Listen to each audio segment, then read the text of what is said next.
Ugonjwa wa pneumonia limekuwa ni tatizo ambalo limekuwa likiwasumbua watu wazima pamoja na watoto.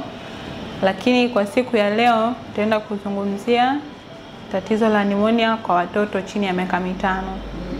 Karibuni kwenye somo la leo.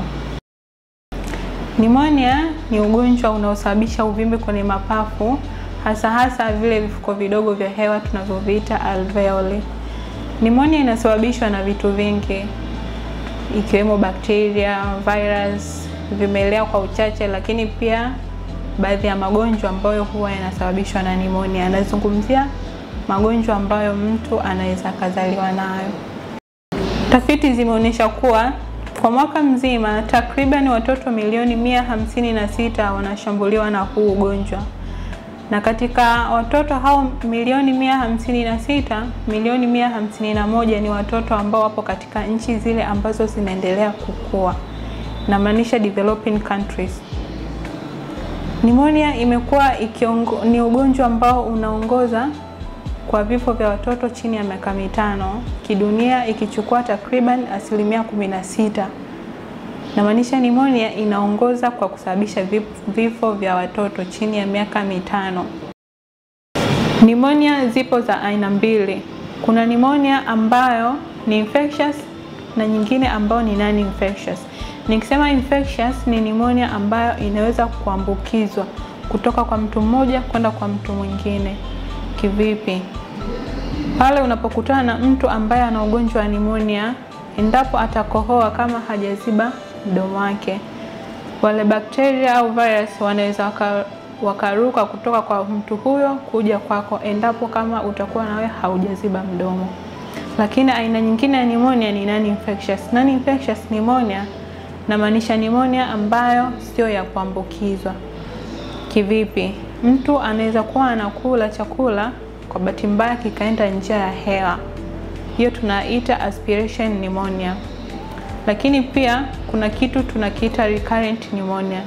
Recurrent pneumonia ni pneumonia ambayo inajirudia. Unaweza ukashangaa inampata mwanao mara kwa mara. Ndani ya mwaka mmoja mtoto anaweza kupata pneumonia zaidi ya mara 3. Recurrent pneumonia kwa watoto inaweza ikasababishwa na vitu mbalimbali. Kwa upande wa non-infectious tunaweza tukazungumzia mtoto anayezaliwa na magonjwa ya kurithi. Hapa nazungumzia mfano wa pumu, lakini pia kuna wale watoto wanazaliwa na matatizo ya moyo. Hawa watoto wapo kwenye risk ya kupata pneumonia ya mara kwa mara. Kuna infectious, visababishi vya pneumonia za kujirudia mara kwa mara inaweza kuwa ni bakteria. Kuna bakteria wanajulikana kama Staphylococcus aureus, kuna Streptococcus pneumoniae, lakini pia virus wanaosababisha pneumonia wapo kama wanaojulikana waliokuwa wanasababisha ugonjwa wa COVID.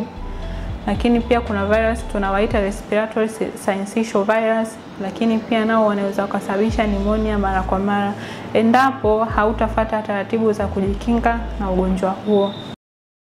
Sababu hatarishi au mazingira ambayo yanaweza yakamsababishia mwanao kupata ugonjwa huu wa pneumonia. Sababu ya kwanza ni mtoto aliyezaliwa hajafikisha kilo kamili. Kikawaida mtoto anapozaliwa anapaswa kuwa na kilo kuanzia 2.5 mpaka 4.5.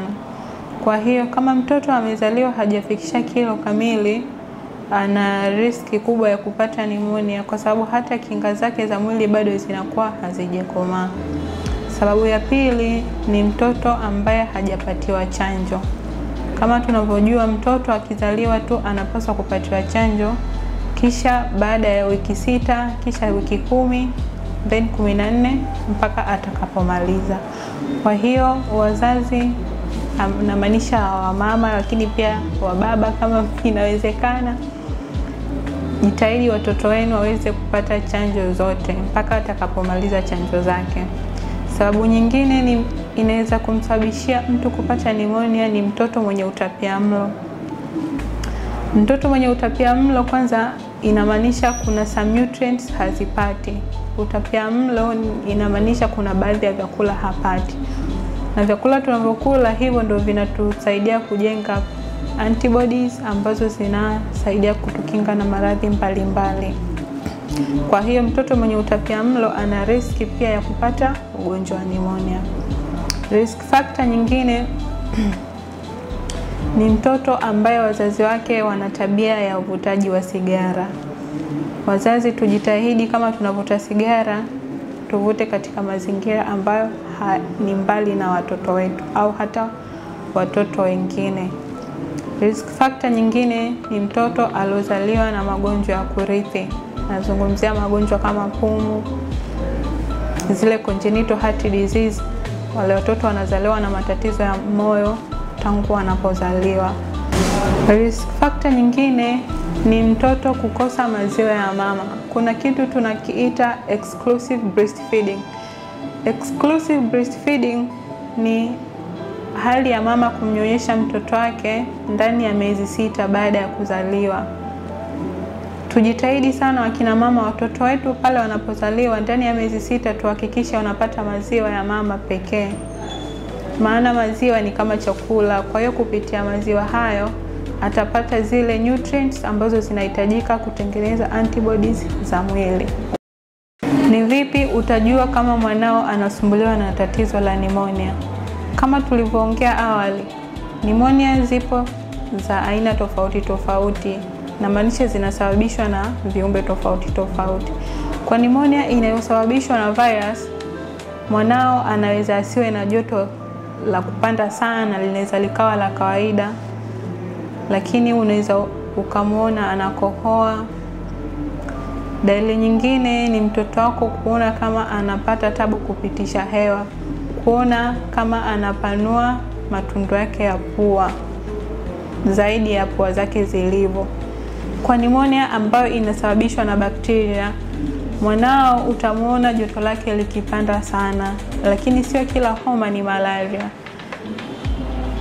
Kwa pneumonia iliyosababishwa na bakteria, joto la mwanao litapanda, lakini pia utamuona mwanao anakohoa mara kwa mara. Dalili nyingine ni pale mwanapo anapokuwa anapumua na unasikia vifilimbi. Vifilimbi vinaashiria kwamba huyo mtoto anapata tabu kuingiza na kutoa hewa. Dalili nyingine ya pneumonia, kwa mtoto ambaye anashindwa kabisa kupitisha hewa, utamuona kama anaanza kubadilika rangi na kuwa wa blue. Hiyo inamaanisha oxygen haifikii sehemu mbalimbali za mwili. Dalili nyingine ya pneumonia, mtoto anaweza kuwa analalamika kifua kuuma. Dalili ya mwisho, utagundua kwamba mwanao akipumua, ukimwangalia chini ya kifua chake pale kwenye mbavu, sehemu ya chini ya kifua akipumua utaona kama inaingia ndani. Kwa hiyo ukimwona mwanao ana dalili hizo, jitahidi umuone daktari haraka iwezekanavyo. Matibabu ya pneumonia yanatolewa kutokana na dalili za mgonjwa alizokuja nazo, kwa sababu wagonjwa wa pneumonia huwa wana dalili tofauti tofauti. Kuna mgonjwa anaweza kaja anahitaji dawa tu na kuondoka. Kuna mgonjwa anaweza kaja anahitajika kulazwa na kupatiwa support kama oxygen. Kwa hiyo matibabu ya pneumonia yatategemeana na dalili za mtu alizokuja nazo, visababishi kama ni bakteria au viral, lakini pia itategemeana na umri wa mtoto. Kutokana na maelezo na mafunzo niliyatoa juu ya pneumonia, natumaini tutakuwa tumejifunza kwamba pneumonia ni ugonjwa hatari kwa watu wote, lakini hasa pneumonia ni ugonjwa hatari sana kwa watoto. Kama ulikuwa makini awali, nilielezea kwamba pneumonia ndio ugonjwa unaoongoza kwa vifo kwa watoto wa chini ya miaka 5. Kwa hiyo wazazi, nitoe wito kwa wazazi wote wenye watoto, endapo utamuona mwanao ana dalili hizi, usimweke katika mazingira ya kuhatarisha afya yake. Pneumonia ina madhara, moja ya madhara yake ni kifo. Kwa hiyo wazazi tujitahidi kutembelea hospitali haraka sana.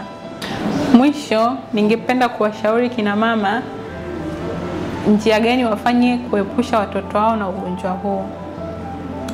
Kwanza, jitahidi mwanao apate chanjo zote tangu anazaliwa mpaka atakapomalizia chanjo zake. Pili, tujitahidi sana kuwanyonyesha watoto wetu. Tusiwape maziwa ya maziwa ya kwenye pakiti yale ya dukani. Isipokuwa tu kama kuna dharura ambazo haziepukiki. Lakini pia tuepuke kuvuta sigara, wazazi tuepuke kuvuta sigara karibu na watoto wetu. Lakini pia tuwapatie watoto wetu balanced diet. Tuwapatie watoto wetu chakula chenye lishe kamili. Asanteni. Kwa majina naitwa Dr. Saihat Yusuf, ni daktari katika hospitali ya Royal Polyclinic. Napenda kuwakaribisha wote katika hospitali yetu, lakini pia msisahau kusubscribe channel yetu hapo YouTube.